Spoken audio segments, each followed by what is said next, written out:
En el momento en que Abraham va a sacrificar a su hijo, ¿qué ocurre? De manera que quien habla ahora desde el cielo, ¿quién es? El ángel de Jehová. Ahora, versículo 12.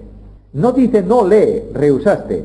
Dice no a mí rehusaste a tu hijo único. De manera que como tú temes a Dios y no me rehusaste, ¿quién es el ángel de Jehová? Dios mismo que habla con Abraham. Además, en el versículo 15 y 16, el ángel de Jehová vuelve a hablar a Abraham, estableciendo para él promesas con juramentos. Y Hebreos dice que no pudiendo jurar por otro mayor, juró por sí mismo. Ahora, la manifestación de Moisés en la zarza ardiendo. Moisés ve una zarza que no se quema y dice, qué raro es esto. Va allá, comienza el diálogo entre el que habla con Moisés. Mirad Éxodo 3, vamos a Éxodo 3, versículo 4. ¿Quién habla desde la zarza? De manera que Dios le habla desde la zarza, esto está claro. Se presenta, versículo 6, ¿cómo se presenta ahí?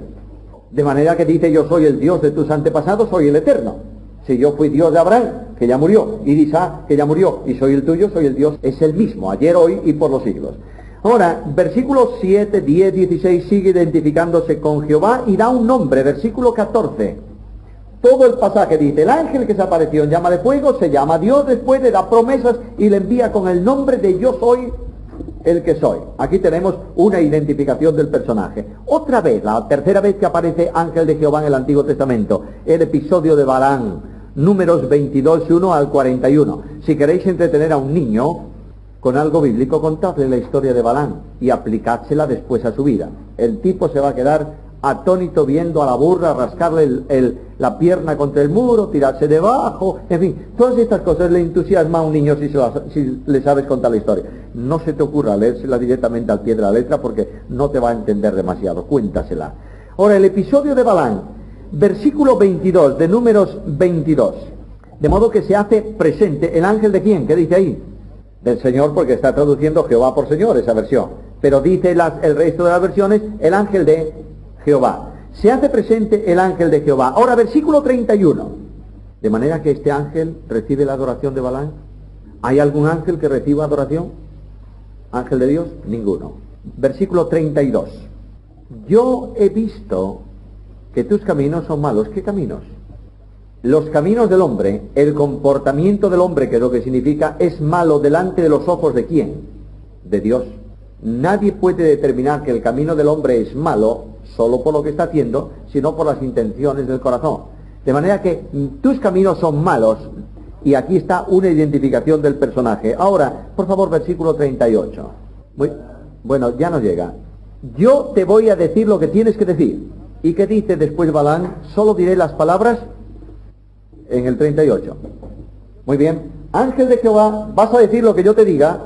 Yo no voy a decir nada que Dios no me diga. El Espíritu Santo identifica también en el pasaje a el ángel de Jehová con una persona divina. En Jueces 2, 1, 15 es un pasaje interesante porque es un lugar en donde el ángel de Jehová abandona Gilgal para subir a Boquín. Gilgal era el lugar donde Dios se manifestó y desde donde Dios condujo los ejércitos de Josué a las victorias en Canaán. Los ejércitos iban, volvían a Gilgal, iban y volvían a Gilgal. La primera gran derrota en Ai es cuando los ejércitos de Josué no salen de Gilgal, salen de Jericó, donde habían obtenido la victoria. Y claro, tienen problemas. Alguien me va a decir, pero fue esto, ¿cómo se llama? Acán. Fue Acán. Bueno, está bien. Pero hay toda una relación. El Gilgal significa centro o reunión, círculo. Luego, ahí en Gilgal es donde se manifiesta la comunión de Dios con su pueblo y el ángel de Jehová se hace manifiesto. Ahí sube el ángel de Jehová, de Gilgal a Boquín. De lugar de comunión, Boquín significa lugar de lloro. Estuvo esperando a que el pueblo volviera, no volvió. Dice, muy bien, vamos a cambiar de lugar de victoria a lugar de lágrimas. Ahora, por favor, el ángel de Jehová sube de Gilgal a Boquín, dice el versículo 1. Versículo 1, ¿cómo se identifica? Bueno, no hace falta nada más. ¿Quién fue el único que juró a los padres? Dios. Aquí tenéis el ángel de Jehová identificado. Gedeón, capítulo 6 de Jueces, versículos 1 al 22. Yo sigo el hilo rápidamente. El ángel de Jehová se aparece e inmediatamente se identifica con Jehová. Versículo 12. Bueno, el ángel de Jehová se aparece a Gedeón y le dice, Jehová está contigo. Claro, Gedeón entendió de una forma diferente. Primero Gedeón ve a un hombre que viene junto de él y le dice, Jehová está contigo. Si estuviera conmigo, como tú dices, no iba a pasar lo que me está pasando, que tengo que achantar el trigo para que los enemigos no roben la comida de la familia. Pero lo que le estaba diciendo el ángel no es, Jehová está contigo, como nosotros decimos que el Señor te bendiga. Dice, es que Jehová está aquí, a tu lado, contigo, yo soy. Le dice, y comienza hasta que Gedeón se da cuenta, versículo 14. Muy bien, de modo que el ángel que se aparece al principio, ángel de Jehová, ¿qué dice ahí? Que Jehová le miró. El ángel era Jehová. Y al final de todo, Jehová mismo responde con aliento, asegurándole que no iba a morir, porque cuando él dice, he visto el ángel de Jehová, dice, no vas a morir. Dios se ha hecho manifiesto a ti en una visión que permite al hombre ver y seguir con vida. Veremos lo que es. En relación con los padres de Sansón, ahí tienes a la madre de Sansón, viene el ángel, le hace el anuncio, al final de todo, el padre de Sansón, bueno, están viviendo un tiempo tremendo esa gente, porque dice el libro de Jueces, para entender ese libro hay que leer un versículo del capítulo 1 que dice, se levantó otra generación que no conocía a Jehová. La tercera generación, la primera de Egipto sí que conocía a Jehová. La segunda generación del desierto y de la conquista sí que conocía a Jehová. La tercera no conocía a Jehová. Y claro, esta generación no es extraño que haya tanto desconocimiento. Bueno, un profeta, yo qué sé lo que. Pero cuando ofrece el sacrificio y el ángel sube en la llama, ¿qué dice? Hemos visto a Dios y vamos a morir. De manera que ahí el pasaje identifica al ángel de Jehová ¿con quién? Con Dios mismo. El ángel de Jehová en los Salmos, Salmo 34, versículo 7, mencioné el versículo antes. El ángel de Jehová acampa en derredor de ¿cuántos? De todos los que le temen o de los que le temen y los defiende.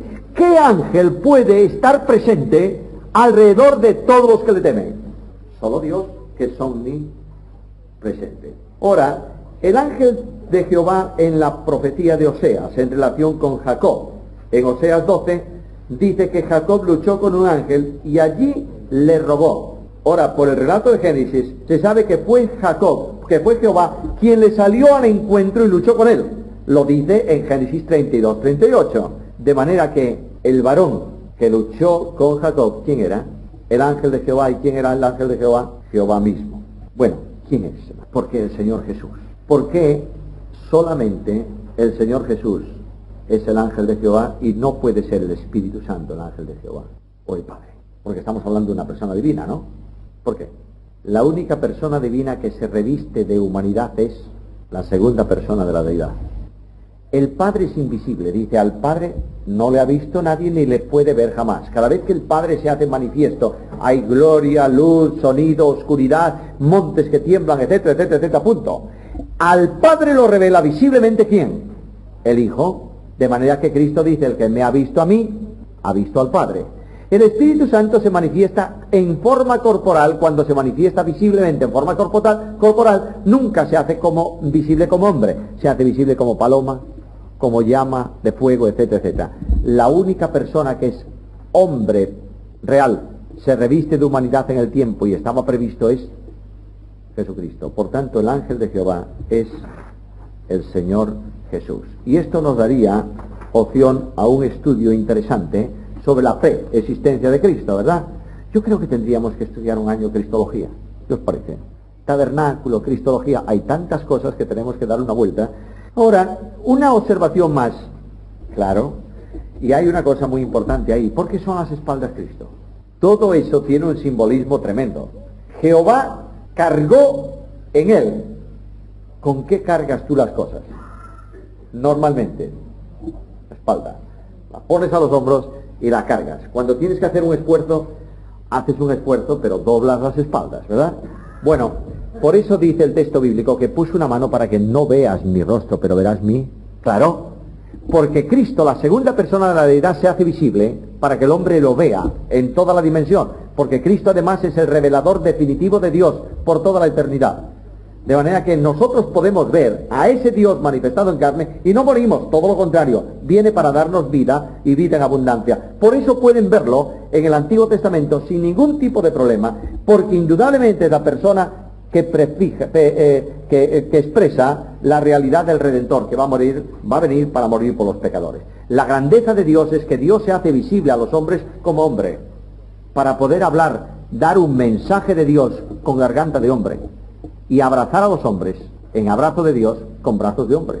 Aquí está la grandeza de esa revelación. De manera que sobre el ángel de Jehová podemos ir estudiando más. Ahora, hay una cosa interesante. Hay ministerios del ángel de Jehová que indudablemente tienen que ver con Cristo. Por ejemplo, cuando se habla de la plenitud de la deidad y el ángel revela todas esas grandezas, ¿qué dice la Biblia? Que en Cristo habita corporalmente la plenitud de la deidad. ¿El ángel de Jehová actuó en liberación con el pueblo de Israel? Claro que sí. Dice que lo sacó de Egipto, lo liberó de la esclavitud. ¿Cristo es el liberador de los hombres? Sí, de la esclavitud del pecado nos ha liberado. El ministerio de intercesión, el ángel de Jehová intercedió por el pueblo de Israel, y Cristo, como sumo sacerdote, intercede ¿por quién? Por los suyos.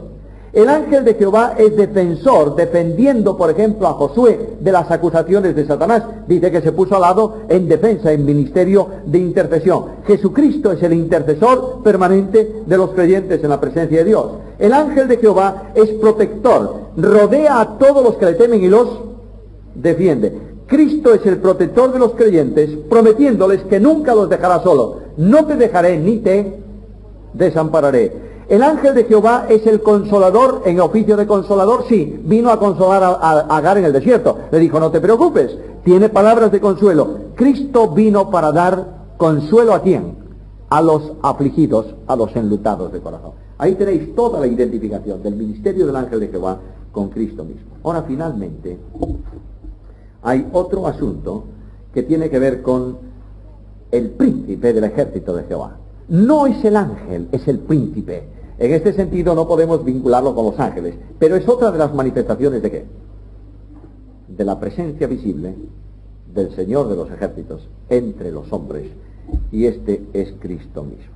Bueno, yo quería daros dos citas. Una que es Filipenses 2, 9 al 11, que dice que Él recibió el nombre que es sobre todo nombre. Quiero daros otra cita, Hebreos capítulo 1, versículos 5 al 14, tomad nota de eso y leedlo con calma hoy, por favor, en donde dice que ¿a cuál de los ángeles dijo Dios jamás, tú eres mi hijo? ¿A dónde voy con esto?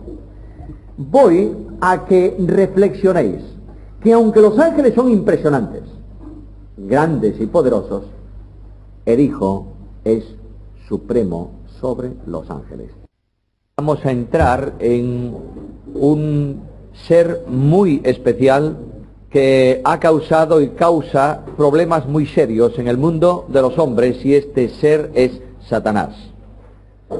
La última parte de la doctrina de los ángeles, en estas notas que estamos dando este año, enfatizan especialmente la doctrina de Satanás, la acción de Satanás y el modo de actuar de Satanás.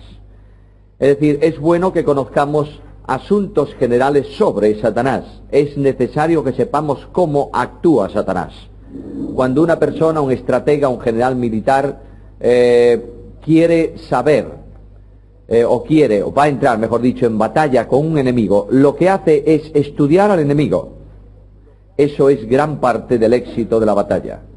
Si una persona, hace poco tiempo hubo un tremendo caos bélico entre Argentina e Inglaterra por la guerra de Malvinas. Los argentinos pensaron que como estaban cerca de casa las Malvinas y los ingleses estaban muy lejos, no iban a tener problema ninguno, iban a invadir las Malvinas y los ingleses iban a decir, bueno, al fin y al cabo son suyas, pero calcularon mal al enemigo. Y fue un desastre. Recientemente, hace muy poco tiempo, estuve viendo una película que puso digamos, al público el servicio de inteligencia inglés sobre guerra de las Malvinas. Y se veía en esa película, filmada con infrarrojos, se veían a los soldados Gurkhan ingleses, expertos en matar personas, son la infantería de choque inglesa, que veían por la noche perfectamente, sin luz, debido a los instrumentos que tenía. Y estaban viendo a los soldados argentinos moviéndose en sus trincheras y podían haber matado a todos ellos de noche, sin ningún tipo de problema. Claro, no lo hicieron porque, entre otras cosas, se dieron cuenta de quiénes estaban luchando enfrente y que eran muchachos jóvenes que habían sido llevados a la guerra de una forma tonta por un general que tenía problemas en el gobierno y quería taparlos con un problema mucho mayor. Desconocía ¿qué? La potencia del enemigo. Nos pasa así a los creyentes. Por tanto, debemos pensar primeramente qué enseña la Biblia sobre Satanás. En primer lugar, la Biblia enseña la existencia de Satanás. Nadie duda de esto hoy, ¿verdad? La Biblia habla mucho acerca de Satanás. Ya lo menciona como tal en el Antiguo Testamento. Mirad, por favor, primero de Crónicas, primer libro de las Crónicas, capítulo 21, versículo 1. Pero Satanás se levantó contra Israel e incitó a David a que hiciese censo de Israel. De manera que quien incitó a David a cometer ese pecado, ¿quién fue? Satanás. Ahí tenemos una cita, una mención específica de Satanás en el Antiguo Testamento. Cuando vamos al Nuevo Testamento, Cristo afirma la existencia de Satanás. Varias veces menciona este nombre en su ministerio y dice que concretamente de una mujer que estaba encorvada por mucho tiempo, dice que no era bueno que esta hija de Abraham estuviese atada por Satanás. De manera que Satanás está mencionado en el Antiguo y en el Nuevo Testamento, y a lo largo de los escritos, de las epístolas de Pablo, de los escritos generales del Nuevo Testamento, no solo de las de Pablo, en el libro de Apocalipsis se menciona muchas veces la existencia de Satanás. Dando por hecho que Satanás existe, la Biblia lo afirma, debemos preguntar a la misma Biblia cómo fue creado Satanás, cuándo surgió, de qué manera surgió. La Biblia nos dice, ayer lo veíamos en Colosenses 1:16, no vamos a volver a ese texto a leerlo, que dice que toda la creación fue hecha por Cristo, las cosas visibles y las invisibles. En medio de las cosas invisibles para los hombres están los ángeles. Por tanto, si Satanás es un ángel, la creación de Satanás se produjo en el momento en que los ángeles fueron creados. Dios llamó a los ángeles a existencia. Probablemente, yo no tengo un texto bíblico que enfáticamente lo diga, pero es muy probable que los ángeles hayan sido traídos a la existencia en un solo acto creador. Dios creó los ángeles. Punto. Ahora, la referencia bíblica a la creación de Satanás sí que es un hecho. Miremos la profecía de Ezequiel. Hay dos pasajes claves en la Biblia para la doctrina de Satanás. Ezequiel 28, Isaías 14. Es muy fácil acordarse, porque el libro que está más lejos es Ezequiel, capítulo mayor de esa referencia 28. El libro más corto, o sea, más cerca, Isaías, capítulo, la mitad, 14. De manera que acordándonos de eso, Ezequiel 28, Isaías 14.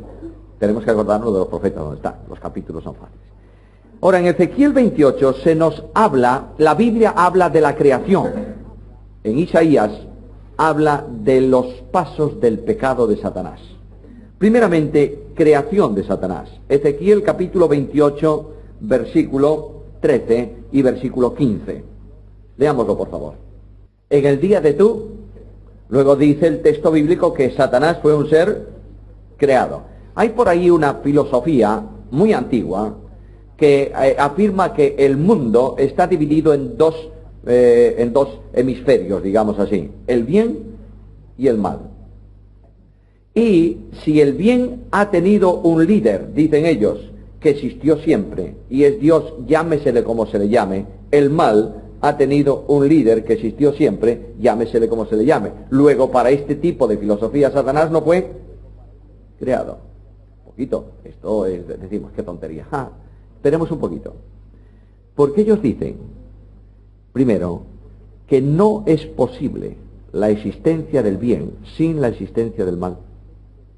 Desconoceríamos el bien si no hay una referencia de mal. Luego, si el bien existió siempre, el mal existió siempre. ¿Os dais cuenta? La filosofía de esta es filosofía oriental. Y decimos, bueno, pobrecitos, está metiéndose en el mundo occidental. Hay cientos de personas que están practicando un deporte que como ejercicio físico puede ser bueno. Yo no digo que no lo sea, no tengo ni idea. de gimnasia. Hago muy poquita, de modo que ni eso siquiera. Pero quiero deciros que el yoga es esencialmente un ejercicio físico, sí, pero con una filosofía. Y el principio del yoga es que por medio del dominio del cuerpo llegues a la liberalización absoluta de la mente y te vacíes. ¿No habéis oído nunca eso? La meditación trascendental, ¿qué significa? He quedado en blanco. ¿Quién quiere que te quedes vacío? El diablo, para que en la casa vacía y arreglada traiga a otros tantos y sea más cómodo para él. El vaciarse del hombre es la negación de la persona. Por tanto, eso es contrario absolutamente a la voluntad y al plan de Dios. Ojito con estas cosas, por favor. Yo solo hago una advertencia. Vosotros sois mayores y maduros para hacer lo que os parezca. Llevo a mis niños a hacer Kung Fu. Está bien, como ejercicio yo no digo nada. Ojo de su origen. Artes marciales, ojo de su origen, por favor. Filosofía oriental. Y decimos, bueno, está muy lejos. ¿Sabéis cuál es la filosofía oriental actualizada? ¿Cómo se llama? Exactamente, Nueva Era. ¿Tiene buena música Nueva Era? Ay, ay, ay. Esa música que la escuchas y dices, qué fenomenal. Cuando tú escuchas, hay mucha música Nueva Era, ¿eh? Hablamos de rock y decimos rock demonio, ¿no? Pero hay un rock y hay un heavy metal y hay todas estas cosas que están siendo usadas por Satanás con un propósito concreto, y vosotros lo sabéis bien. Hay un tipo de música Nueva Era que si tú la escuchas seguido, estás al cabo de un rato flotando en el aire. Y la televisión holandesa hace unos años, creo que fue 2 o 3 años, preguntó a la gente, a los oyentes, formuló una pregunta a los oyentes con un premio muy importante. ¿Quién está detrás de esto? Y la pregunta tenía una intención muy clara. Decía, ¿cómo es posible que un músico, que fue un petardo toda su vida, no lo escuchaba ni la familia, de pronto sea capaz de componer una música tan excepcional? ¿Quién está detrás? Esta es la gran pregunta. De la misma manera que el rock duro y el rock y el heavy metal y todo esto tiene adictos de Satanás, entre ellos que lo dicen, sabéis que hay un conjunto que se llaman sus majestades diabólicas. Él afirma a todo el que le quiere oír que él ha vendido su alma. Y dice, la única razón de que este grupo de viejos, eso lo dijo en nuestra ciudad cuando estuvieron no hace mucho tiempo, la única razón de que este grupo de viejos se mantenga en la primera línea es que nosotros somos sus majestades diabólicas.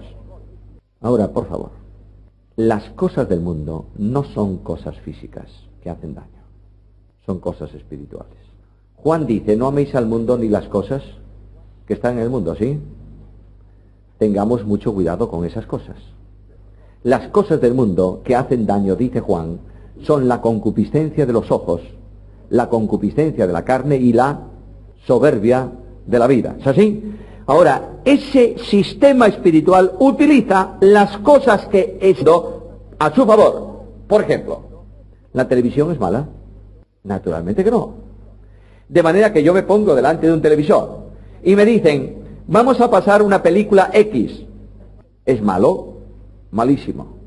¿Pero es malo el televisor? No. Me pongo delante del televisor y veo un documental de animales. ¿Estoy edificándome? Hasta cierto punto sí, porque estoy viendo lo que Dios hizo. ¿Es bueno? Es bueno. Ahora, el radicalismo de la santidad práctica dice lo siguiente: un creyente que ve televisión es un mal creyente. Yo digo cuidado con asuntos externos, porque un mal creyente es el que ve 2 veces a una mujer de su iglesia. Ese es un mal creyente. Pero en cambio un creyente que selecciona lo que hay en la televisión y ve lo que es honesto y decente, ¿es un buen creyente? Naturalmente que sí. Mira, hace muchos años había una polémica, y voy a volver a Satanás. Pero es que Satanás hace esto, esto es una base. Hace muchos años hubo una polémica en el mundo evangélico español, claro, los más jóvenes de aquí que se van a enterar de esto, pero yo sí que lo sé muy bien. ¿Sabéis cuál era la polémica? La polémica era un versículo del apóstol Pedro que dice que vuestros vestidos no sean aparatosos, ni adornos de oro, ni joyas, ni vestidos, ni cabellos encrespados, tal. Solución: una mujer que cortaba el pelo, mala creyente. Una mujer que enredaba su pelo en un rodete, yo me acuerdo, mis tías lo tenían, y mi madre, en un rodete, buena creyente. Prefiero una mujer con el pelo bien corto y un cerebro limpio y no al revés. ¿Está claro? ¿Lo entendisteis o no? Mujeres que se pintaban. ¡Oh, Jezabel! ¡Se pintaba Jezabel! Claro que se pintaba Jezabel, naturalmente, ¿cómo no? Prefiero una mujer con los labios bien pintados y la lengua corta, y no al revés. No son cosas de afuera, son cosas de adentro. Ahora, de la abundancia del corazón, claro, de manera que si hay un corazón honesto y santo delante del Señor, no puede haber un desastre de individuo por fuera. Esto también está claro. Pero lo que tenemos que trabajar no es con lo de afuera, es con lo de adentro. Hagamos cristianos consecuentes con su fe por dentro, y Dios hará que la manifestación por fuera sea consecuente con esa fe. ¿Nos damos cuenta de eso o no? En los tiempos de Cristo había santurrones terribles. Se llamaban los fariseos. Ahí viene el gran fariseo de turno y le dice al Señor: mira, ¿cómo puedes permitir que tus discípulos coman sin lavar las manos? ¿En dónde está eso? En la ley. ¿En qué parte de la ley? Bueno, los sacerdotes tenían que lavarlas antes del ministerio, pero eran los sacerdotes. ¿Y Cristo qué le dice? Hipócritas, ¿habéis invalidado el mandamiento de Dios por vuestra? ¿Qué? Tradición. Punto. Todo cuanto añadas a la Biblia es pecado. Y alguien dice: yo no añado nada. Si tú interpretas más allá de lo que la Biblia dice, es pecado. ¿Está claro? Esto es la actuación de Satanás, es una introducción a lo que él hace, por eso tenemos que conocerlo. Satanás fue creado, todos los ángeles fueron creados, Satanás es un ángel, por tanto es un espíritu. ¿Lo vemos? No. ¿Puede estar aquí esta mañana? Puede estar. Yo no digo que no esté, puede estar. Muy bien. Es un espíritu, por tanto, cuando Pablo dice, escribe la carta a los Efesios, capítulo 6, dice que nuestra lucha no es contra carne y sangre. Luego tenemos dos problemas serios en esto. Primero, tenemos enemigos enormemente potentes enfrente. Segundo, no los vemos. Esto sí que tiene un problema muy serio, porque si por lo menos los pudiéramos ver, si no podemos con ellos, nos escapamos. Pero no es así. El diablo, los ángeles son espíritus, por tanto nosotros no los vemos, salvo que se materialicen o salvo que Dios nos permita hacerlo. Satanás pertenece a un orden enormemente elevado de ángeles. Capítulo 28 de Ezequiel, versículo 14. ¿Es del orden de qué? Luego los querubines tenían un ministerio específicamente en torno a ¿qué? Al trono de Dios. Serafines y querubines, servicio directo en torno al trono. Los serafines permanentemente en torno al trono. Los querubines en ocasiones para el ministerio de protección del trono en la creación de Dios. Los vimos en el huerto de Edén, entre el árbol de la vida y el pecador. Este ser creado por Dios del orden más elevado de ángeles era un ser que además tenía una apariencia espléndida, extraordinaria. Versículo 14 de ese capítulo 28. Tú, querubín grande protector, yo te puse en el santo monte de Dios, allí estuviste, en medio de las piedras de fuego te paseabas. Versículo 12. Tú eras el sello de la perfección, lleno de sabiduría y acabado en hermosura. Cuando la Biblia dice que fue acabado en hermosura, es como si un artista se esmerase en construir la obra monumental que salió de sus manos. Bueno, Dios no tuvo que esmerarse. Simplemente el deseo, el propósito de Dios fue que fuese así, y así fue. Pero lo que nosotros tenemos que entender es que Satanás, como ser creado por Dios, era acabado. Es decir, nadie podía añadir más hermosura que la que él tenía. Solamente hay uno más hermoso que Satanás, que no fue creado, que es Dios mismo, Jesucristo nuestro Señor. En el libro del Cantar de los Cantares, simbólicamente, no alegoricemos el libro, la interpretación del libro es la relación del matrimonio delante de Dios y el sentido de la vida matrimonial. Esa es la interpretación. Ahora, la aplicación, sin alegorizar, si el matrimonio es figura de Cristo, de relación entre Cristo y la Iglesia, podemos aplicarlo como. Y ahí se habla de que el amado es hermoso más que todos los hombres. Y, indudablemente, Jesucristo es el más hermoso de los hermosos. Está muy bien. Pero aquí, en la creación, entre la creación de Dios, el ser más hermoso que Dios creó fue este querubín. De manera que es un ser que no vemos, pero que tiene una hermosura espléndida como persona. Ahora, además de esto, Dios lo dotó de un vestido hermosísimo. Versículo 13. Lo ha leído ya nuestro hermano hace un momento. Habla de una vestidura de piedras preciosas. Y menciona ahí una relación de 12 piedras preciosas. Indudablemente, no podemos pensar en un vestido material para un ser espíritu. Es una forma de expresión, para que nosotros descubramos por medio de esto la hermosura de su vestido. Este ser tiene un vestido con las piedras preciosas que aparecen en 3 lugares distintos de la Biblia. El primer lugar donde aparecen estas piedras, ¿cuál es? Vestimento del sumo sacerdote. En el pectoral del sumo sacerdote, el sumo sacerdote tenía un pectoral de 12 piedras que tenía grabada cada una de las piedras el nombre de cada una de las tribus de Israel. Ese pectoral iba enganchado por 2 cadenas de oro y sujeto sobre sus hombros. De manera que cada vez que el sumo sacerdote entraba en la presencia de Dios, toda la carga del pueblo de Dios iba sobre sus hombros para ayudarle y sobre su pecho para amarle. Esto es Jesucristo. Simbólicamente, nos lleva siempre en triunfo, nos empuja, nos pone sobre sus hombros, el buen pastor toma la oveja y nos lleva en su pecho amándonos permanentemente. Un paréntesis. ¿Hacemos nosotros esto con nuestros hermanos? ¿Los llevamos ayudándole sobre nuestros hombros? ¿O utilizamos nuestros hombros? Se pueden hacer 2 cosas con un hermano. Está débil, lo pongo sobre mis hombros. Pero también puedo empujarlo con el hombro. Creo que usamos más los hombros para empujar a las personas que para ayudarlas. ¿Es así? Además los llevo sobre mi corazón. Por tanto estaré, ¿qué? Orando siempre por ellos. Cristo vive eternamente para interceder por nosotros. El ministerio de intercesión es ministerio de cada creyente. ¿Por qué? ¿En dónde está? Un versículo que diga que nosotros tenemos la obligación de interceder permanentemente por nuestros hermanos. ¿Lo tenéis o no? Bueno, la Biblia dice que oremos por nuestros hermanos unos por otros, por ejemplo en Santiago, ¿verdad? Y en otros sitios. Pero hay un texto que diga que tengo que interceder por mis hermanos. Yo no lo tengo. Entonces, ¿por qué lo digo? Porque tengo otro importante. Filipenses 1:21. Para mí, el vivir es, luego si Cristo intercede y yo vivo a Cristo, ¿qué pasa? Yo intercedo también. La vida cristiana se desarrolla en vivencia cotidiana con Cristo. No hay vida cristiana victoriosa sabiendo mucho de Cristo. Hay vida cristiana victoriosa viviendo a Cristo. ¿Entendéis esa cuestión? Es decir, Cristo está en mí y se hace vida en mi vida.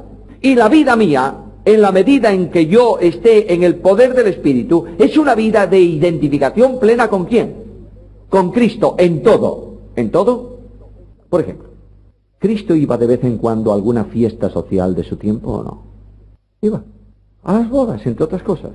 Es que el creyente no está llamado a salir de la sociedad, está llamado a salir del mundo y del pecado, esto sí. Tú has visto a Cristo hablando palabras incorrectas o emborrachándose alguna vez, no, nunca, eso es pecado. Pero ¿estaba relacionándose con la sociedad de su tiempo o no? ¿En dónde podía encontrar Cristo ocasión para hablar con el publicano y con el fariseo? ¿En el templo o en su casa? En su casa. Y cuando había muchos reunidos en una fiesta, ¿estaba Jesús allí o no? Naturalmente, con el propósito de ser luz en las tinieblas. Nosotros nos hemos metido en un gueto de paredes y de religión, marginando a nuestra sociedad. No es posible alcanzarla así. Y otro problema que tiene la iglesia de nuestros días es que tiene una visión deteriorada hacia abajo. Luego, ¿qué es el objetivo esencial de las iglesias nuestras? ¿Alcanzar a quiénes? ¿A quiénes? ¿A qué perdidos? Porque nosotros seleccionamos los perdidos también. Drogaditos, macarras y cosas de estas, ¿sí? ¿Y hay una sociedad media en España o no? ¿O es que la sociedad más numerosa de España es esta? No, ¿hay una sociedad de profesionales o no? ¿Qué hacemos para eso? Esos son... ¿Y qué hacemos de la alta sociedad en España? Tenemos una visión clara del Evangelio. Cuando Pablo llegó a Creta, al primer hombre que le predicó fue al borracho de la esquina. No, fue a predicar al procónsul, la alta sociedad. Porque ellos también tienen necesidad, ¿o no? Sí tienen necesidad. Lo que ocurre es que nosotros hemos deteriorado nuestro ministerio y nuestra iglesia a las 4 paredes de nuestro local y no queremos saber otra cosa. Y estamos perdiendo de vista el objetivo esencial de nuestra sociedad hoy. Necesitamos alcanzar España, y España no es un país solo de drogaditos, ¿eh? Es un país de profesionales, de técnicos, de ingenieros, de personas de sociedad media. Esto es la sociedad española.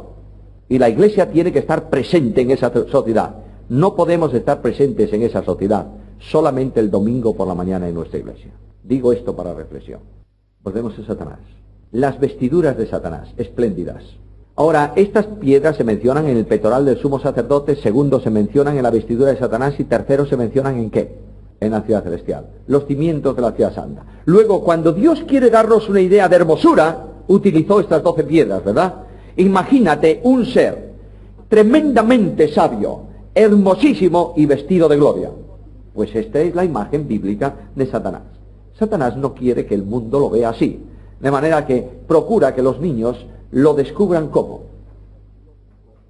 Con cuernos, rabos, pelos, a veces en la forma de un chivo, etc. Este no es Satanás.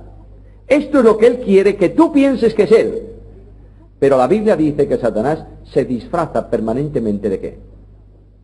Ángel de luz.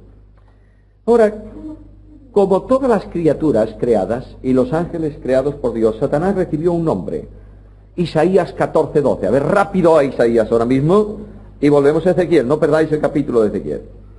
De manera que aquí el nombre que recibió este querubín es Lucero. Probablemente el nombre sea completo, Lucero, hijo de la mañana. Probablemente. Pero lo que sí es cierto es que la primera parte es su nombre, Lucero. En esa King James, ¿la tienes abierta? Lucifer, hijo de la mañana.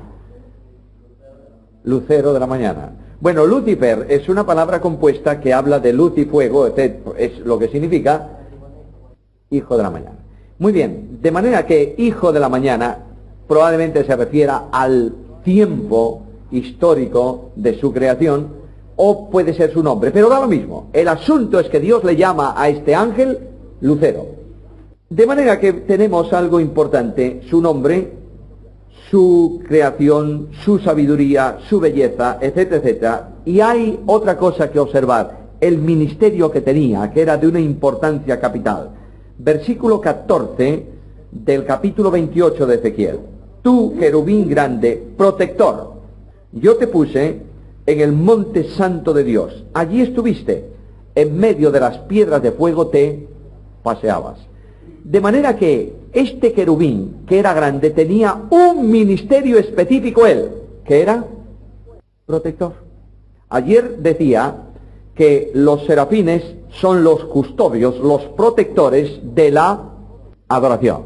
Y los querubines, los protectores de la santidad. Luego, el ministerio de este era, tú eres el responsable de la custodia de la santidad del trono de Dios. Luego, delante del trono de Dios, en la figura de piedras de fuego, hay otros querubines que están custodiando. Por favor, vuelvo a decir que esto es simbólico, ¿eh? Nadie esté pensando ahí está expresando Dios grandes verdades en lenguaje de hombres, ¿verdad? Pero lo que sí es cierto es que él gobernaba, dirigía, organizaba todo este ministerio que Dios le había encomendado. Tal era su grandeza en este ministerio que dice que se paseaba en medio de las piedras de fuego. De manera que el acceso al trono de Dios, a la proximidad del trono de Dios, era un ministerio habitual de este ángel. Estaba viendo permanente y continuamente ¿qué? La grandeza admirable de ¿quién? De Dios. Ahora, el querubín grande de alto rango tenía que ver con el oficio, por tanto, y de pronto surge un problema que yo no tengo solución y vosotros tampoco. La Biblia dice que este ser cayó en pecado. Y hace una observación muy interesante en el versículo 15 de este capítulo 28. Miremoslo. Perfecto eras en todos tus caminos desde el día que fuiste creado hasta. Luego ahí hay un periodo de tiempo. Esa palabra indica que hay un tiempo y un final. Desde hasta. Comienzo, término. Origen, destino. En este sentido dice, tú fuiste creado, ¿cómo? Santo. Y de pronto un día, este santo se hizo pecador. Comienza con perfección. Dios lo llenó de santidad, de sabiduría y de gloria, y de pronto, ¿quién descubrió el pecado de Satanás? ¿Quién? Dios. Y lo descubrió por lo que hizo. Es decir, ¿descubrió Dios que Satanás había caído en pecado por sus acciones? ¿Por qué? Es decir, Dios leyó el corazón del ángel, ¿verdad? La intimidad del ángel. No había hecho nada. Hay un proyecto en su mente que Dios conoce y dice, hasta aquí fuiste santo, ya no lo eres. Alguien me va a decir, ¿cómo es posible que en el cielo se produzca una situación de pecado? ¿Por qué motivo este ángel tuvo que haber un fallo de Dios? Te dirán algunos. Dios no creó este ángel bien hecho, porque si no, no hubiera pasado esto. Bueno, yo cuando llegue al cielo tengo unas enormes ganas de llegar al cielo por muchas razones. Una de ellas es por saber cosas que no se oyen, ¿verdad? Dios va a revelarnos secretos admirables cuando estemos en su presencia. Pero la Biblia no es un libro que contesta curiosidades, simplemente hace afirmaciones. Este ser pecó. No más, no te interesa. Lo que te interesa a ti es tu pecado, no el de él. Solamente debes saber que él pecó. Ahora, el pecado lo afectó parcialmente o totalmente. A ver, 28:16, que alguien lo lea. De manera que has tenido tanto ministerio, tantas contrataciones, tanto trabajo, que eso te ha ensoberbecido. Además, contrataciones tiene que ver también con el funcionamiento. Es decir, para que el ángel trabaje, digamos así, en el ministerio asignado, tiene que moverse, ¿verdad? Y hay una expresión que dice el Señor a Satanás en Job capítulo 1, cuando le llama, le dice, Satanás, ¿de dónde vienes? ¿Qué estás haciendo? Testifica delante de todos los ángeles, ¿qué es lo que te ocupa? ¿Cuál es el tiempo tuyo? ¿Cuál es tu ministerio? Y dice, bueno, ya lo sabes. Rodear la tierra y andar por ella. Dar, justo que se llamaba Job. A ver, ¿por dónde podía entrar? De ahí que Pedro diga en su epístola que Satanás como león rugiente anda dando vueltas. Pero estas vueltas de Satanás se producen en el cielo, tratando de arrastrar a quién, aparte de los ángeles. Veremos el programa de Satanás. De manera que ahí rodea el cielo, arrastra a sus ángeles, rodea la tierra para arrastrar a los hombres. Ahora, el pecado de Satanás es esencialmente como cualquier pecado de cualquier ser orgullo. El pecado de Satanás se produce cuando deja de ver el tú y comienza a ver el yo. Mirad, capítulo 28 de Ezequiel, versículos 17 y 18. Vosotros veréis la enorme cantidad de veces que aparece aquí esta palabra, este posesivo tú. Voy a leerlo y notarlo. Se enalteció, versículo 17, se enalteció tu corazón a causa de tu hermosura. Corrompiste tu sabiduría a causa de tu esplendor. Pasamos al versículo 18. Con la multitud de tus maldades, con la iniquidad de tus contrataciones, profanaste tu santuario. Ahora, esto es lo que Dios descubre y la expresión desde la persona admirable del Señor, ¿verdad? Ve a Satanás y dice, tú. Ahora, pásalo a la descripción de Satanás. Se cambia el tú por qué. Por mí o por yo. De manera que lo que aparece aquí es el enorme yo de un ser que deja de ver al Creador y comienza a verse a quién. A sí mismo. Un paréntesis aquí, porque se me van ocurriendo y luego, como no están en las notas, me olvido. Un creyente, un hombre en general, solo puede ver espiritualmente en tres direcciones.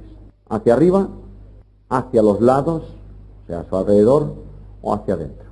Hay creyentes No puedes estar viendo en las tres direcciones a un tiempo, solo en una. Hay creyentes que dedican gran parte de su vida a ver lo que tiene a su alrededor y descubren a quién, a una sociedad tremenda y a unos hermanos muy imperfectos.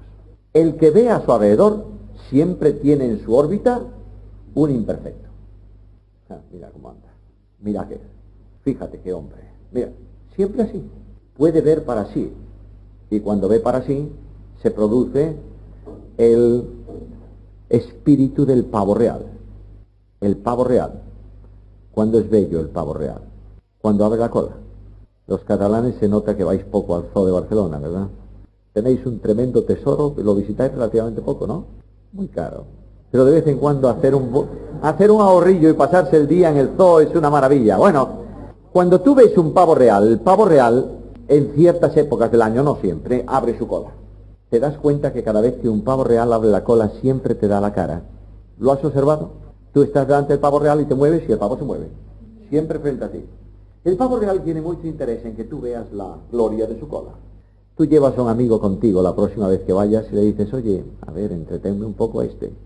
Y tú te alejas y te das una vueltecita y te vas por detrás del pavo. Oh, es horrible.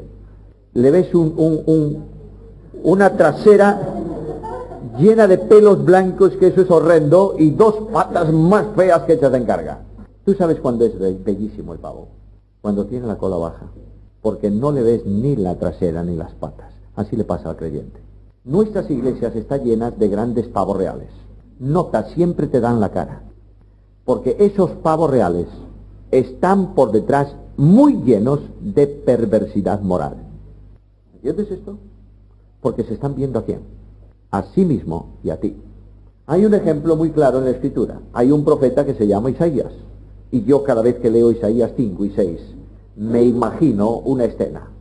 En tiempos de Isaías había grandes concentraciones religiosas en el templo, Nadie piense que en los tiempos de Isaías aquello era... No, adoraban a los dioses, eran inmorales, corruptos, pero iban al culto. Y yo me imagino, esto no es así, pero me imagino, Isaías un día va tempranito al templo y se pone en la puerta de entrada del atrio, más adentro no podían ir, y ve venir el pueblo, en masa, ahí viene el pueblo, y él está mirando, y ve venir por allí uno y dice, mira qué sinvergüenza, se dedica a coger casa a casa y heredad a heredad. Y ve venir otro y dice, mira aquel, borracho, qué vergüenza que venga al culto este borracho. Y mira al otro y dice, mira, y este es un hipócrita que dice a lo bueno malo y a lo malo bueno. Para Isaías eran todos, ¿qué? Muy malos. Y se queja siempre, ay de este, ay del otro. Y de pronto ya no queda nadie para entrar en el culto. Isaías dice, voy a llegar tarde, y entra Isaías. Pero antes de entrar, casualmente levanta los ojos Isaías, ¿y qué ve? Ve al Señor sobre el templo. Isaías dejó de decir, ay de este y de aquel. ¿Qué dijo Isaías? Ay de mí. ¿Tú te das cuenta? El creyente tiene que estar mirando, y lo dice Hebreos, puesto los ojos ¿en quién? En Jesús. Si no, tienes una medida equivocada siempre a tu lado. Es tu propia medida personal. Satanás no le gustó la situación porque dejó de mirar al Señor y empezó a mirarse ¿a quién? A sí mismo. Y ahora mirad, Satanás dijo, primero, la casa que Dios me asignó no es digna de tan alto personaje. ¿Cómo va a vivir este que tiene el ministerio más grande y es el ángel más bello y el ser más excepcional en una casita tan chica como esta? Pero imagínatelo, solo imagínatelo, que dije, esto para mí es poco. Lo que yo necesito es un puesto, un sitio, un lugar acorde con mi grandeza. No hay nada en toda la creación digno de mí. Lo único que vale, que me correspondería, era un sitito al lado de ¿qué? De Dios. Eso sí que vale. Isaías capítulo 14. Isaías nos describe los pasos que dio Satanás, lo que había en el corazón de Satanás. Capítulo 14 y versículo 13. Tú que decías ¿en dónde? En tu corazón. De manera que Dios no vio ninguna acción todavía, no vio a Satanás buscar maderas o hierro o oro para construir su trono, no vio nada. Simplemente vio lo que había de intención dentro de su corazón y descubre varias cosas. Primer intento de Satanás, versículo 13, subiré al cielo en lo alto junto a las estrellas de Dios. Cuando el profeta habla de el cielo, de esta manera, está refiriéndose a qué tipo de cielo. Fijaros que dice subiré. Luego, si Satanás tenía su ministerio en el cielo de los cielos, tercer cielo, si tenía su residencia como todos los ángeles en el segundo cielo, ¿qué dice Satanás? Yo voy a subir ¿a dónde? Al único que le quedaba, el primer cielo, el cielo de Dios, el tercer cielo en el lenguaje de los judíos. Subiré allí, y en lo alto voy junto a las estrellas, levantaré ¿qué cosa? ¿Quién se sienta en el trono? ¿Quién se sienta en un trono? El rey. Y el rey, bueno, el rey hoy es una figura decorativa en muchas cosas, ¿no? Pero el rey habla de soberanía, ¿o no? Luego lo que dice Satanás es esto: yo estoy cansado de ser siervo. Quiero ser un rey. Yo quiero ser soberano. Y quiero tener una organización a mi propio servicio. De manera que dice Satanás, segundo proyecto, junto a las estrellas de Dios levantaré mi trono. En el monte del testimonio me sentaré a los lados del norte.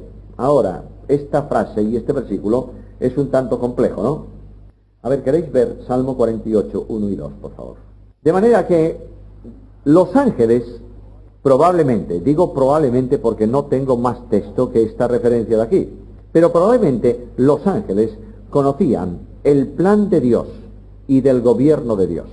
Y los ángeles sabían que Dios había delegado autoridad solamente en un ser. ¿En quién? En el hombre. Dice que Dios creó a ese ser. No, los ángeles no están hechos a imagen y semejanza de Dios. El hombre sí. De manera que Dios creó un hombre, un ser, a su imagen y semejanza, y le dio un trono y una autoridad delegada para gobernar sobre un planeta. Bueno, muy bien. Tenemos toda la creación. Un momento. Dios probablemente,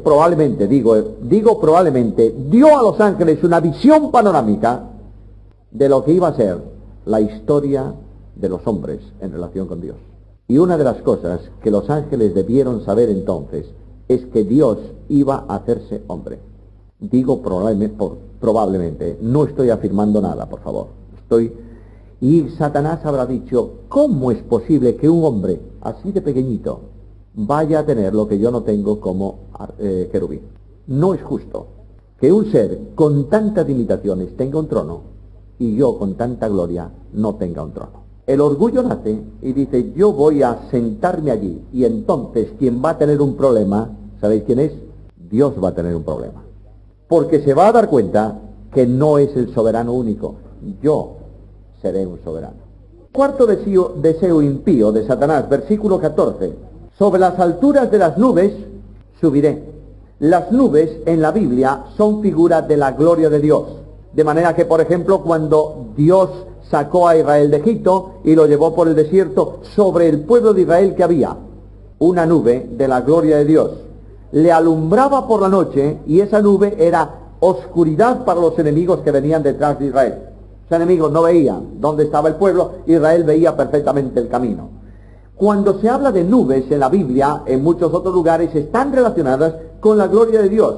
Dice que las nubes son la carroza de Dios, dice el salmista. De manera que estamos hablando de lugar de gloria. Bien, Satanás dijo, mira, yo tengo una determinada gloria que Dios me dio. Soy el ser más bello, más sabio, mejor vestido, etc. Pero, si yo tengo un trono, no es suficiente lo que tengo. Me subiré sobre las nubes, quiere decir, añadiré gloria a la gloria que tengo. Seré más glorioso. Y el quinto deseo impío de Satanás, ¿qué dice ahí al final? Y entonces, cuando esto se produzca, ¿seré qué? A ver si vamos encajando Biblia. Dios creó al hombre a su imagen y según su semejanza. Y dice Satanás, cuando yo logre esto, seré semejante. Ahora, ojo. Con esto quiere decir que Satanás dijo que iba a ser como Dios, ¿verdad? ¿Sí? No. Pero ¿verdad que se oye a veces eso? ¿Verdad que en el mundo en general se enseña que Satanás quiso ser como Dios?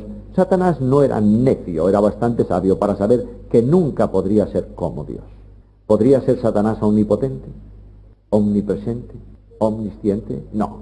Pero lo que él quiere es ser semejante al Altísimo. Semejante tiene que ver con ejercicio de autoridad. ¿Quién fue el ser semejante a Dios, creado por Dios a su semejanza, a quien Dios le dio autoridad? ¿A quién? Al hombre. Entonces él dice, cuando yo tenga un trono, no en un planeta del sistema que Dios creó, sino al lado del trono de Dios, cuando tenga a los ángeles de Dios a mi servicio, porque yo soy el que mando en ellos, cuando yo tenga más gloria de la que he recibido, entonces seré ¿qué? Semejante. Gobernaré al margen de Dios. Dios ahí, que cree otra cosa, porque él puede, pero esto es mío. Aquí tenéis el pensamiento diabólico de Satanás, ser semejante al Altísimo. Y entonces se produce la caída de Satanás. ¿Vosotros creéis que Dios puede tener al lado de su trono algo que no sea santo? ¿Creéis que puede estar ministrando al Señor alguien lleno de pecado? No. No solo en el cielo, hermanos, también en la tierra. Cuando el pecado afecta a un creyente, ese creyente está inhabilitado para el ministerio.